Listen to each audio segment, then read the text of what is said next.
Nous allons suivre aujourd'hui une partie entre Yates et Capablanca. Capablanca a les noirs et il va donner une véritable leçon de stratégie à son adversaire.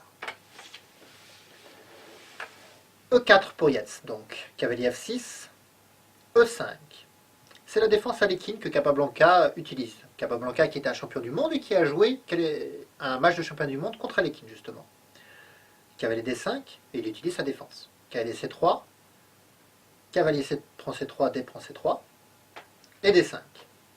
Donc, je vais dérouler un peu les coups pour arriver à la position qui nous intéresse. Cavalier F3, C5, fou F4, cavalier C6, dame D2. Les blancs prennent des options pour faire grand roc ici. Fou G4. Un coup important, il faut arriver à sortir ce fou avant de jouer E6. Grand roc et E6. En quelque sorte, cette position ressemble beaucoup à une française variante d'avance, mais dans laquelle le fou de case noire a réussi à sortir avant le coup E7, E6. C'est donc plutôt un succès, l'ouverture est un succès pour Capablanca déjà. Les blancs jouent H3, et voilà, on est au 9e coup, et la position, elle est déjà terminée pour Yates. La partie est déjà complètement foutue. On va bien sûr essayer de comprendre pourquoi. Elle est foutue stratégiquement. Fou prend F3, G prend F3.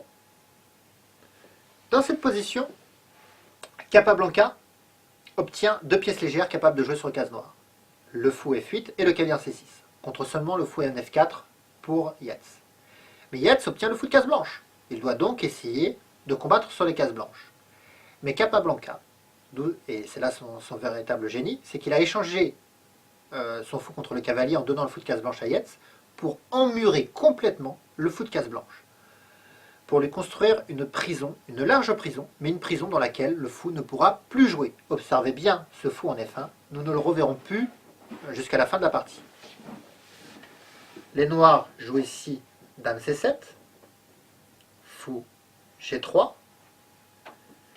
et nous avons le coup C4 qui emmure complètement le fou F1, qui ne peut plus jouer.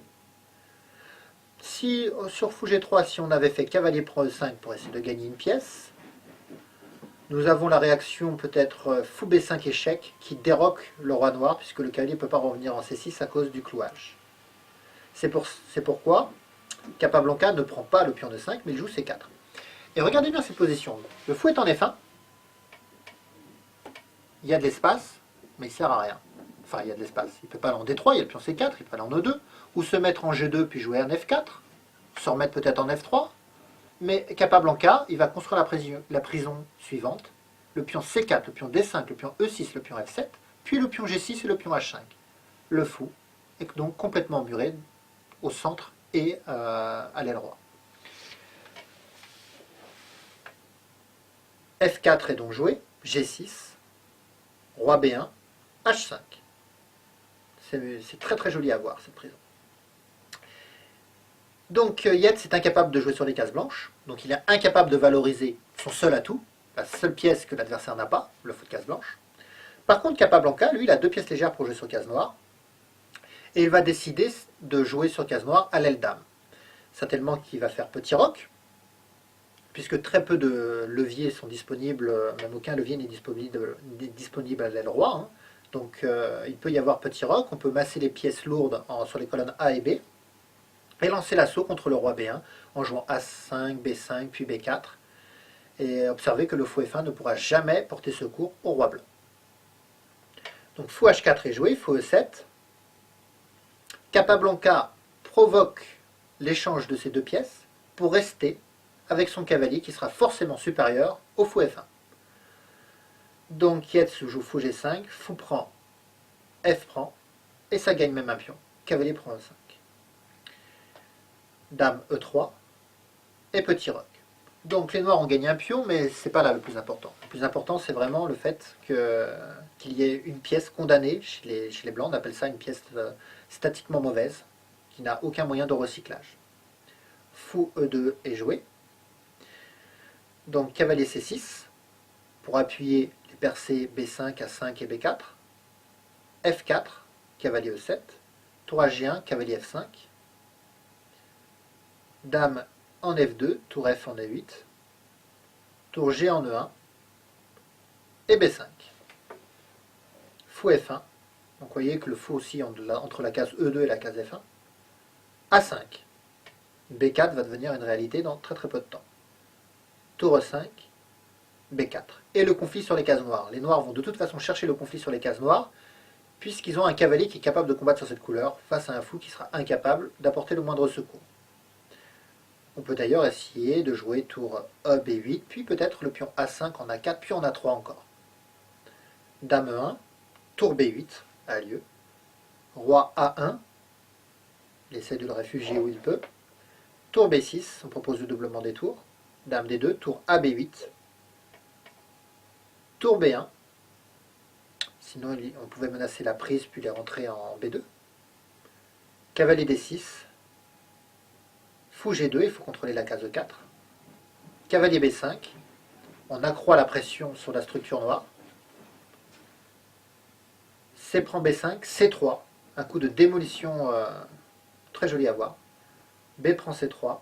Cavalier prend C3. La protection du roi blanc s'effrite complètement. Elle vole en éclats même. Tour B3. A prend B4. On vient d'ouvrir la colonne A. Les tours peuvent très bien se mettre maintenant en A6 et en A8 pour attaquer le pion A2, déjà pressé par le cavalier C3. C'est pour ça que les blancs jouent A3. Tour A6 quand même. Tour E3. Tour A8, la pression sur la colonne A. Le fou G2 toujours inutile. Et le cavalier C3 vraiment certainement sur la meilleure case de l'échiquier. Tour prend C3. Donc en désespoir, les blancs décident de supprimer ce cavalier. B prend C3, Dame C1 et Dame C5. La pression sur A3 est très très difficilement tenable. Roi A2, 3 attaquants, 3 défenseurs, mais c'est très très juste. Dame C4. On cloue la tour. Donc on met une pression sur F4 aussi. Et on menace tour prend A3. Bon, on pourrait faire Dame prend, tour prend, roi prend. Ça perdrait la dame pour les blancs, et la position du roi blanc assez exposée. Le roi blanc vient en A1. Dame prend B3, un très joli coup. Très très joli coup.